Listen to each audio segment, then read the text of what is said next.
Тараз тамырын тереңге жайған еліміздің рухани деңгейге. Мұндағы әрбір тарихи кешеннің маңызы зор. Бүгінде облыста 713 ескерткіш тіркелген. Енді бұл көрсеткіштің саны артып отыр. Мәселен, Төле би даңғылы бойынан жаңа монументтің құрылыс жұмыстары өткен айдың соңында басталған еді. Мердігер компания Арайстроймаркет серіктестігі. Сәулет құрылысына қалалық әкімдіктің құрылыс бөлімі жауапты. Олар тамыздың 25-іне дейін бітіреміз деп отыр. Бүгінге құрылыс жұмыстары басталды. Облыс бюджетінен 108 миллион қарастырылды. Біз енді өзіміз ойлаймыз, үлгереміз деп.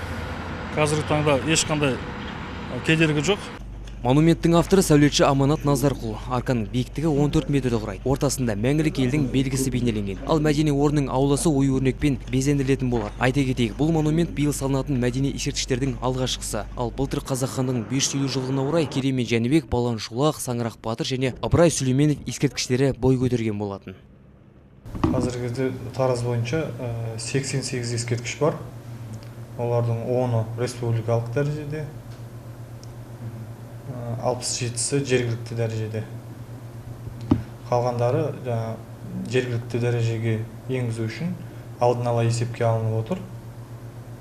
Тасын түртсең тарих көрінетін Тараздағы мәдени археология кешендерді қорғау, құрылыс жұмыстарын қайта жүргізу 1992 жылы бекітілген тарихи мәдени ескерткіштерді қорғау заңына сәйкес жүргізіледі. Біздегі 713 ескерткіштің 28-і республикалық, ал Қостөбе, Құлан, Баласағұн қалалар және Ақыртас тарихи кешені халықаралық деңгейге кіреді. Жауаптылардың айтуынша алдағы уақытта шаһарға сән беретін сәулетті ескерткіштер салу күн тәртібінде көрінеді.